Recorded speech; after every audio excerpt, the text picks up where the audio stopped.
Olá, bem-vindos a mais uma exploração profunda aqui com a gente. Hoje, nosso foco são dois capítulos bem conhecidos, mas sempre com algo novo para mostrar, lá de Gênesis, o 16 e o 17. São aquelas histórias que envolvem Abrão, Sarai, Agar, Ismael, figuras centrais, né? E para nossa conversa, a gente está usando, claro, os textos de Gênesis mesmo, e também uma análise bem interessante que encontramos de um estudo online chamado Sola Escritura Live. A ideia é mergulhar na história da Agar e do Ismael, entender melhor a aliança de Deus com Abrão, as mudanças de nome, a circuncisão, o que tudo isso significa segundo essas fontes que a gente tem em mãos. Prontos? Vamos lá então. A gente começa em Gênesis 16. A situação é a seguinte: Sarai, esposa de Abrão, não pode ter filhos. E isso era, um peso enorme naquela cultura. Aí ela tem uma ideia, que hoje parece muito estranha, mas que tinha um certo contexto na época. Ela sugere que Abrão tenha um filho com a serva egípcia dela, a Agar. E a análise do Sola Scripture Live aponta uma coisa: isso acontece depois de 10 anos em Canaã, 10 anos esperando a promessa. Talvez a paciência já tivesse ido embora, né? Exato. É muito tempo de espera, né? E essa ideia da Sarai, como você disse, não era totalmente assim, fora do padrão da época. O material do Sola Scriptura até menciona que funcionava quase como uma barriga de aluguel, vamos dizer assim. O filho nascido da serva seria considerado legalmente da senhora. E o Abrão, bom, ele ouve a Sarai e concorda. É interessante que a análise que a gente está usando faz um paralelo, lembra de Adão ouvindo a Eva lá no Éden. Sim, O marido aceitando uma sugestão da esposa que não deu muito certo. exatamente. Já mostra um tema que vai aparecer de novo. As consequências de tentar dar uma mãozinha para Deus ou de apressar os planos dele por conta própria, sabe? E as complicações vêm rápido, né? Agar engravida e pronto. A dinâmica entre elas muda completamente. O texto diz que Agar começou a olhar para Sarai com desprezo. Dá para imaginar a tensão, com certeza. E a Sarai, claro, se sente diminuída, ofendida e vai reclamar com quem? Com Abrão. E culpando ele. A afronta que eu sofro é culpa sua, ela diz. É impressionante. A análise do solo escritura até usa um termo forte para isso, né? Síndrome de Adão e Eva. Isso mesmo. Aquela tendência humana de empurrar a culpa para o outro. Nunca é a gente, né? E a resposta do Abrão é? Bem, ele meio que se isenta, né? Totalmente. Ele basicamente diz, olha, a serva é sua. Faz aí o que você achar melhor. Ele lava as mãos. E isso dá liberdade para Sarai. Carta branca. E aí Sarai começa a maltratar Agar. O texto diz afligiu-a. Deve ter sido pesado, porque Agar não aguenta e foge. Foge para o deserto. Sozinha, grávida, uma situação de vulnerabilidade extrema. Nossa. E é nesse momento de desespero que acontece algo incrível, né? Gênesis 16, verso 7. Exatamente.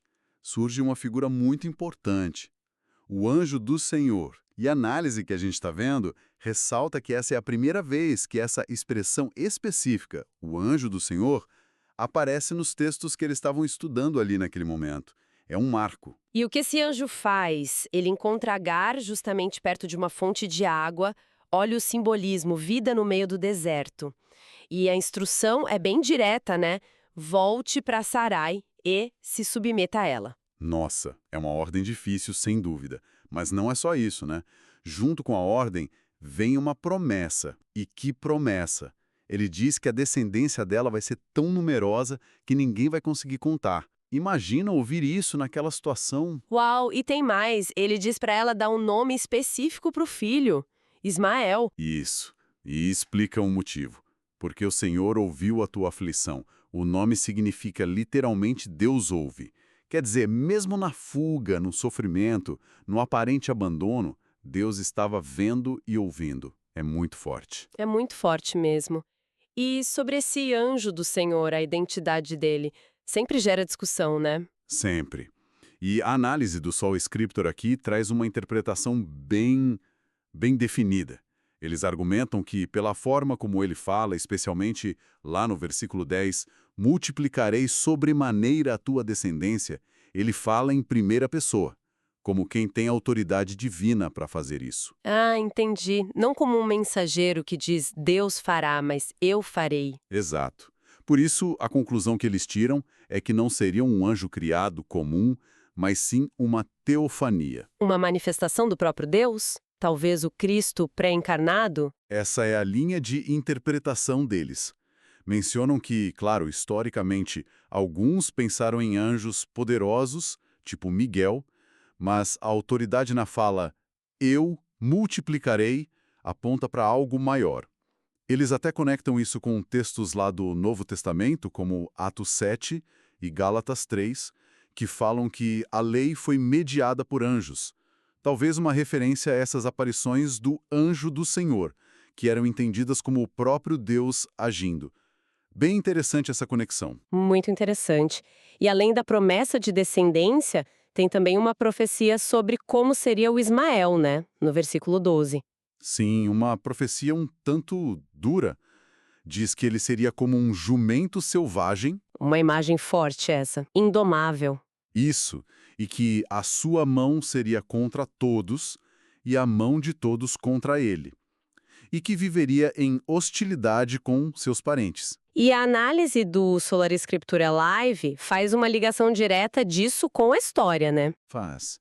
Eles conectam essa descrição aos descendentes históricos de Ismael, que eles identificam como os povos árabes, muçulmanos, palestinos, e veem nos conflitos contínuos ali no Oriente Médio, especialmente com Israel, um reflexo direto dessa profecia e, claro, como consequência daquela decisão inicial impaciente de Abrão e Sarai. É importante reforçar que essa é a interpretação apresentada na fonte que a gente analisou, né? Essa ligação histórica. Sim, exatamente.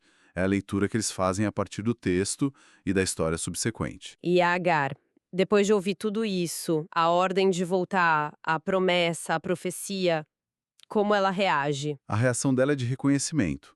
Ela tem uma experiência profunda ali. Gênesis 16:13 é muito bonito. Ela dá um nome a Deus ali naquele momento. É o Roi. Que significa? Tu és o Deus que me vê. Ela se sentiu vista por Deus no fundo do poço. Que consolo isso deve ter sido. Com certeza. E o lugar também ganha um nome especial, né? Sim, Berlairai. Algo como Poço daquele que vive e me vê. Fica marcado como um lugar de encontro com o Deus vivo que a viu.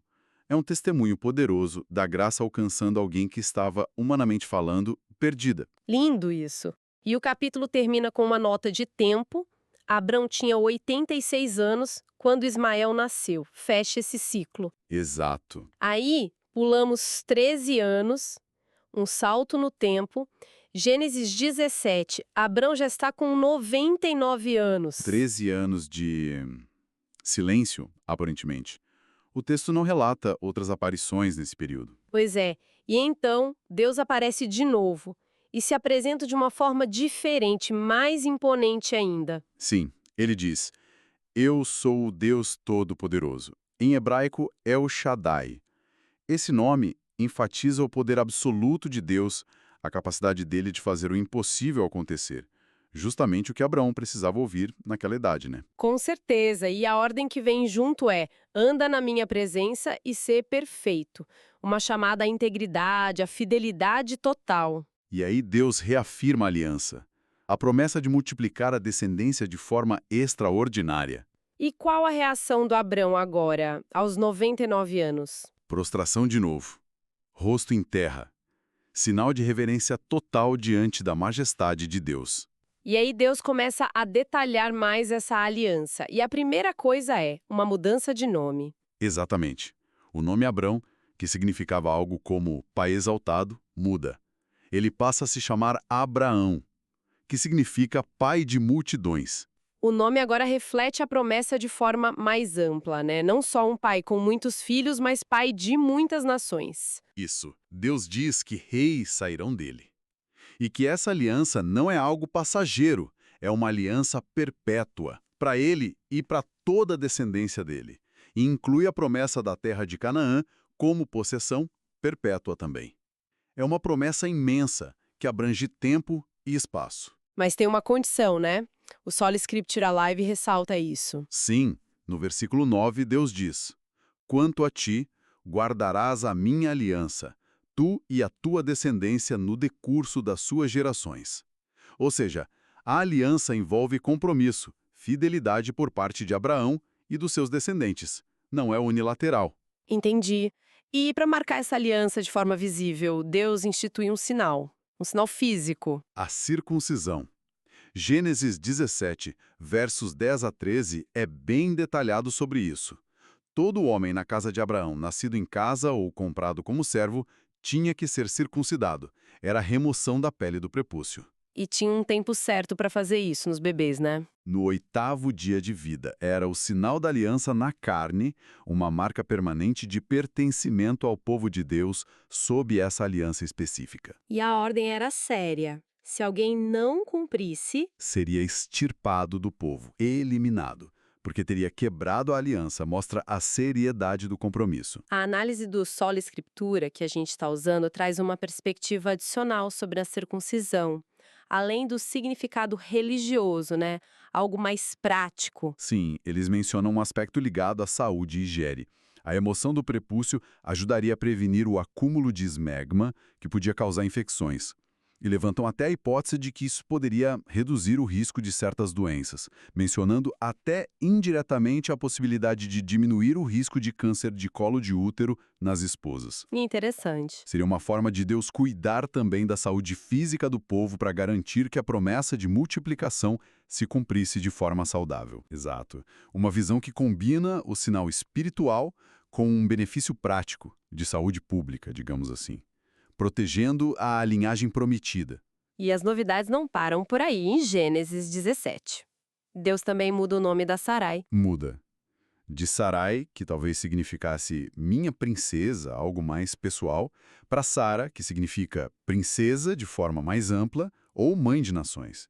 A nobreza dela se expande, refletindo a promessa. E aí vem a grande notícia, a bomba mesmo. A bomba. Deus promete que Sara, ela mesma, com 90 anos, daria à luz um filho, Isaque, e que dela também viriam nações e reis.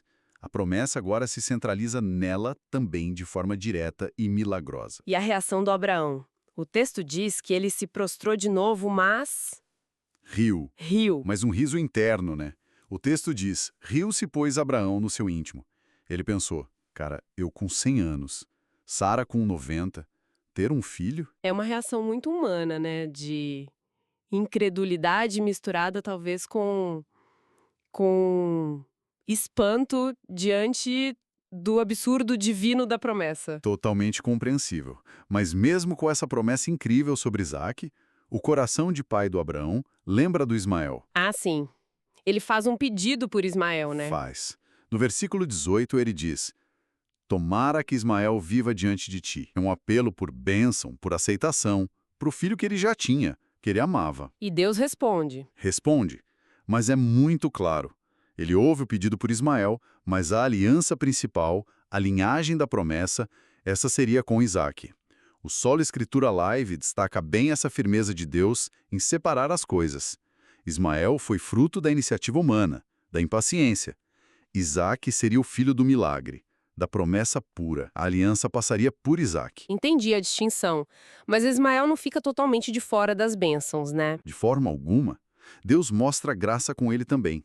No verso 20, Deus diz que ouviu o pedido de Abraão sobre Ismael e promete: vai abençoá-lo muitíssimo, ele será frutífero, vai se multiplicar enormemente, será pai de 12 príncipes e formará uma grande nação.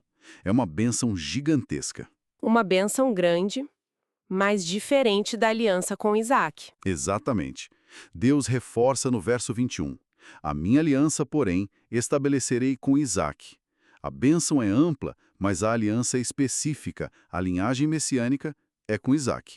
Fica bem demarcado. E tem um ponto sobre a reação de Abraão a tudo isso que o Sola Scriptura Live acha muito importante destacar, certo? Sim, a obediência imediata dele, especialmente quanto à ordem da circuncisão. O texto faz questão de enfatizar, nos versículos 23 e 26, que foi naquele mesmo dia. Assim que Deus terminou de falar, Abraão não perdeu tempo. Ele não ficou pensando, questionando. Nada. Pegou Ismael, que já tinha 13 anos, pegou a si mesmo, com 99 anos, imaginador, e todos os homens da casa, servos e nascidos ali, e cumpriu a ordem. Circuncidou todo mundo. Uau! Isso é visto como uma marca forte da fé de Abraão, fé que age. Ouviu, creu, obedeceu, sem procrastinar. Mesmo sendo algo difícil, doloroso, talvez até constrangedor. Uma resposta imediata à palavra de Deus. Ok, passamos por essas narrativas tão ricas e complexas de Gênesis 16 e 17. Agora, como é que a análise do Sola Escritura conecta tudo isso? Que lições maiores eles tiram, pensando, por exemplo, na diferença entre essa antiga aliança e a nova aliança em Cristo? Ótima pergunta.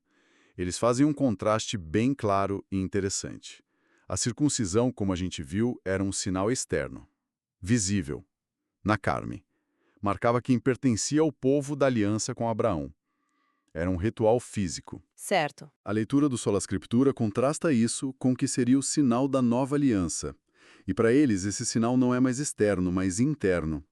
É a circuncisão do coração, uma expressão que o apóstolo Paulo usa bastante. Circuncisão do coração. O que seria isso na prática? Seria uma transformação real, profunda, feita pelo Espírito Santo no interior da pessoa. Uma mudança de natureza, de desejos, de vontade. E como a gente vê isso? A evidência não é uma marca na carne, mas o fruto do Espírito se manifestando na vida da pessoa. Amor, alegria, paz, paciência. Aquelas qualidades de Gálatas 5. Exatamente. Essas qualidades seriam a prova visível de que houve uma mudança interna de verdade, um novo nascimento espiritual. Citando textos como Efésios 1 e Romanos 8, a análise argumenta que o verdadeiro selo da nova aliança, a garantia, é o próprio Espírito Santo habitando na pessoa que crê em Cristo. Então, não é mais um ritual externo que define, mas a presença interna do Espírito. Isso. O que, segundo eles, pressupõe arrependimento genuíno, fé e entrega a Cristo. Algo muito mais profundo do que um rito. A ênfase muda completamente. Do físico para o espiritual, da marca externa para a transformação interna. É uma leitura bem focada na experiência da conversão e na obra do Espírito. Entendi. Então, fazendo um resumo da nossa conversa sobre Gênesis 16 e 17, a gente viu a história complicada do Ismael, que nasceu da impaciência humana. Mas mesmo assim, Deus mostrou graça para ele e para Agar. Depois, vimos a aliança com Abraão sendo formalizada, com promessas gigantescas, as mudanças de nome que sinalizavam novos destinos e o sinal físico da circuncisão como marca dessa aliança. Isso. E por fim, aquela distinção bem clara que Deus fez entre Ismael, que foi abençoado sim, mas ficou fora da aliança principal, e Isaac, que seria o filho milagroso, o filho da promessa, por onde a aliança seguiria. Exato. E as reflexões que a gente tirou do material que analisamos giraram em torno de temas como as consequências de tentar resolver as coisas do nosso jeito versus a importância de confiar e esperar o tempo de Deus, né? Com certeza. Também a natureza da aliança com Deus, que sempre envolve tanto a promessa divina quanto uma resposta humana de fé e obediência.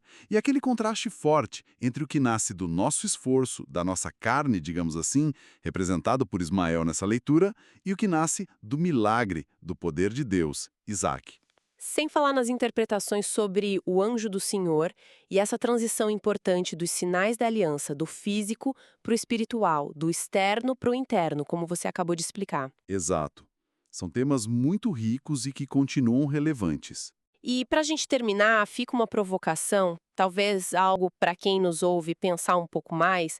Essas histórias de Gênesis falam muito sobre promessas que parecem demorar demais, sobre essa tensão que existe entre a gente querer fazer acontecer, tomar a iniciativa e a necessidade de confiar em algo que a gente não vê, não controla, na providência divina. Como será que essa dinâmica, essa tensão entre a nossa ação e a espera confiante aparece na nossa vida hoje?